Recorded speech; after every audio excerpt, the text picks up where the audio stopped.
আসসালামু আলাইকুম। ইনসাফ ইঞ্জিনিয়ারিং এর পক্ষ থেকে সবাইকে স্বাগতম। আশা করি সবাই ভালো আছেন। আজ আমরা জেনারেটরের ইঞ্জিন সম্পর্কে জানবো। একটা ইঞ্জিনে কি কি থাকে, কিভাবে কাজ করে।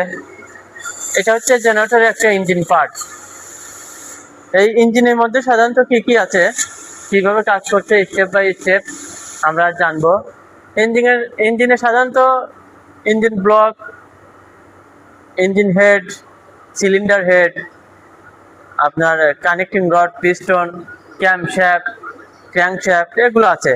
আরও অনেক ইকুইপমেন্ট আছে, fuel system, cooling system, lubricating system, এছাড়াও ডিজেল ট্যাঙ্ক।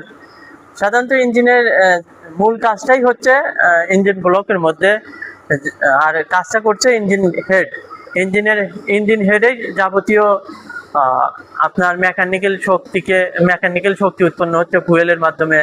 এখানেই ফুয়েলটা ইনজেক্ট হচ্ছে ইনজেক্টরের মাধ্যমে, ওখানেই ফুয়েলটা ফায়ারিং হচ্ছে, একজাস্ট গ্যাসটা বেরিয়ে যাচ্ছে, একজাস্ট গ্যাসটা উৎপন্ন হচ্ছে, তাপ শক্তি উৎপন্ন হচ্ছে। তারপরে কানেক্টিং রড আছে, কানেক্টিং রডটা আপ ডাউন হচ্ছে, ক্যামশ্যাফটটা বাল্বকে ওপেন করছে, ক্লোজ করছে। ক্র্যাঙ্কশ্যাফট যেটা আছে সেটা আপনার ইঞ্জিনের যে সিস্টেমটা আছে, ঘূর্ণন যে গতি, সেটাকে ঘূর্ণন গতিতে রূপান্তর করছে।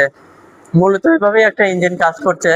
ইঞ্জিনটা এখানে খুললে আরো অনেক কিছু ভালোভাবে দেখা যেত, কোনটা engine head, block, connecting rod.